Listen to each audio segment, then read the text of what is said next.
अस्सलाम वालेकुम। Welcome to YouTube channel home kitchen. उम्मीद है आप सब खैरियत से हैं। आज हम सेब का मुरब्बा बनाने जा रहे हैं। रेसिपी को स्टार्ट करने से पहले आपसे गुजारिश है कि हमारे चैनल को सब्सक्राइब करें और साथ में मौजूद बेल आइकन को दबा दें ताकि हर न्यू आने वाली रेसिपी का नोटिफिकेशन आपको मिलता रहे।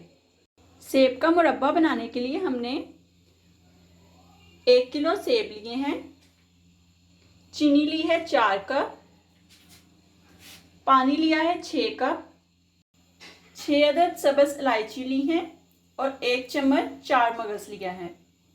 तो अब हम रेसिपी को बनाना शुरू करते हैं। सबसे पहले हम सेब के छिलके उतार लेंगे।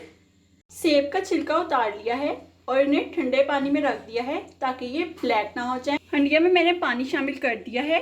अब हम इसमें चीनी शामिल करेंगे जो कि हमने 4 कप ली है और चीनी को हम पानी में मेल्ट कर लेंगे।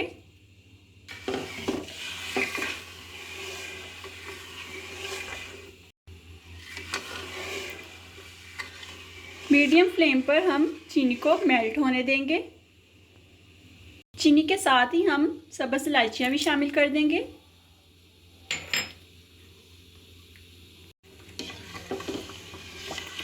चीनी को डिज़ोल्व करने के लिए हम साथ में चम्मच चलाते जाएंगे ताकि हमारी चीनी जल्दी से डिज़ोल्व हो जाए।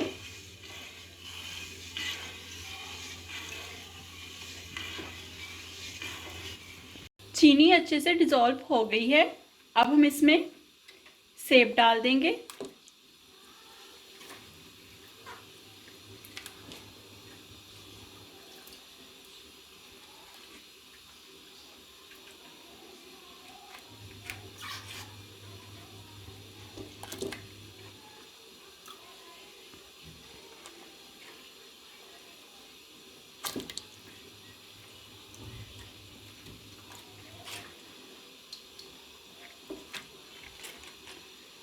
सेब हमने डाल दिए हैं।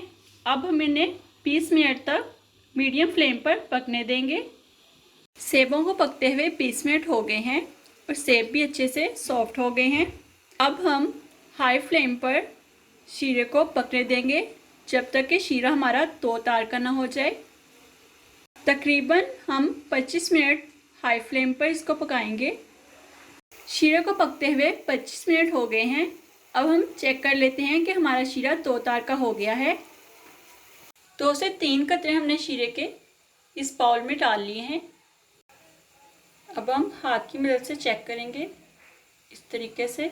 अभी हमारा शीरा तैयार नहीं हुआ। हम इसे 20 मिनट हाई फ्लेम पर मज़ीद पकाएंगे। शीरे को पकते हुए 15 मिनट हो चुके हैं। अब मैं इसमें 4 मगज़ ऐड कर दूंगी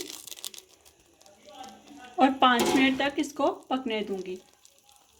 4 मगज़ डालकर हमने शीरे को 5 मिनट मज़ीद पकाया था।